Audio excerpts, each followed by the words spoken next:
the show. This is The Mental Breakdown. I'm your host, Joey Velez. Happy Tuesday, December 30th. We are one day closer to the end of 2025 and the start of 2026. So, hope everybody is finishing the year strong.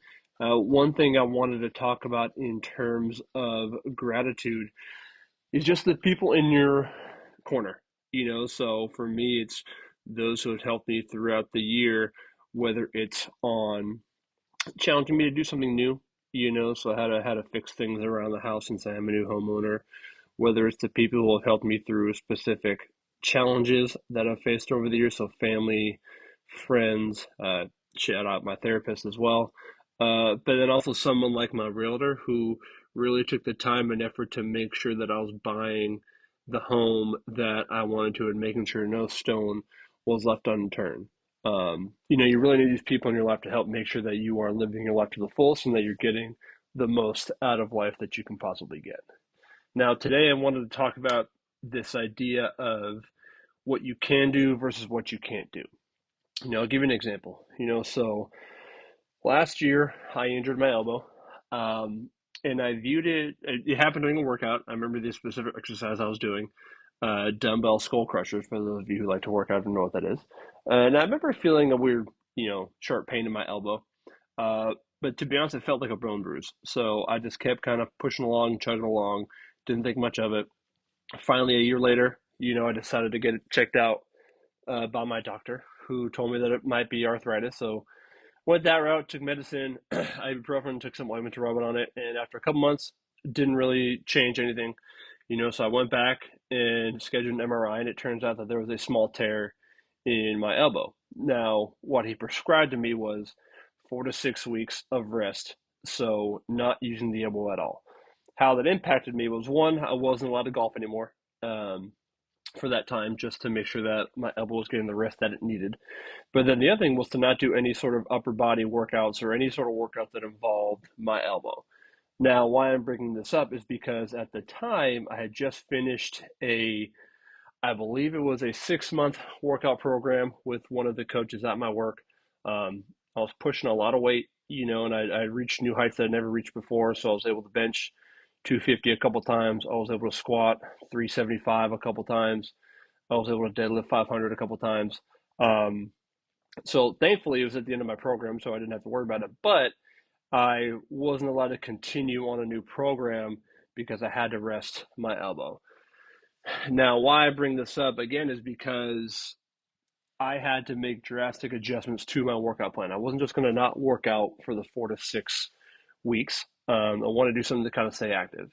Now, I think sometimes what we do in this situation is we focus on all the things that we can't do, all the things that we aren't allowed to do, whatever our current situation is.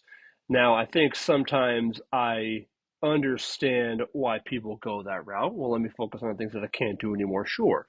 But there's two problems with this sort of mindset, this avoidance mindset. I think one is first looking at how our brain works in the first place. So our brain tends to think in images. So if I say, think of the word house and ask you what comes to mind, take a second to think about that. What comes to mind? Is it your current house? Is it the house you grew up in? Is it just the visual of a huge mansion, whatever that is? But more likely, what you're not thinking of is the actual word house, right? So our brain tends to think in images. So now, if I'm telling myself what I can't do or what I shouldn't do, what do you think your brain is thinking of? Right? It's oftentimes thinking of the things you can't do and how that might not really provide any sort of benefit or help to the situation because you're not looking at what you need to be doing, right? Now, the other thing, what this does is that it's not providing a solution. What it's looking at is a potential outcome.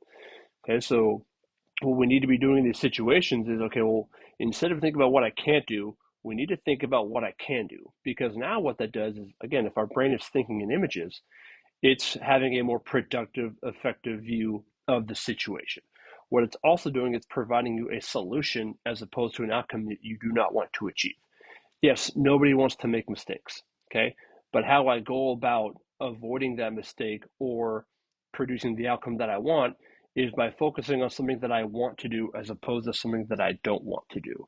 Okay, so we have to reframe our mind in this fashion if we want to still be able to make the adjustment we need to make. So, for example, with my workout experience, instead of thinking about all the things I can't do bench anymore, I can't do deadlifts anymore because I put strain on my elbow, I can't do squats anymore because that puts strains on my elbow, I can't work on arms because that puts strain on my elbow.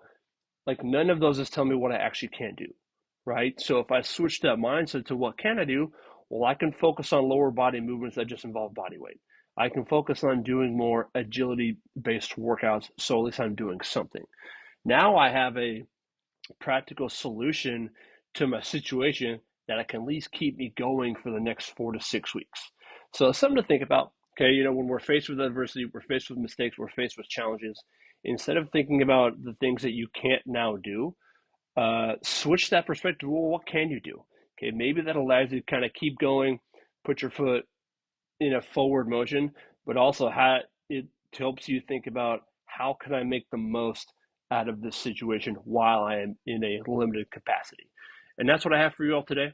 Okay, so finish the year out strong, enjoy with your family and friends, bring in the new year correctly. I'll do another podcast tomorrow on, how to kind of put a bow on this year so that you can start the new year off on the right foot. But then we'll go from there and save that for tomorrow. So thank you all again for your time and attention throughout this podcast. Don't forget to like, rate, share, review the podcast. Don't forget to download and send it to your family or friends who you feel like might need to hear it. And don't forget, today is a great day to make an impact on someone's life. All right, y'all. Have a good one.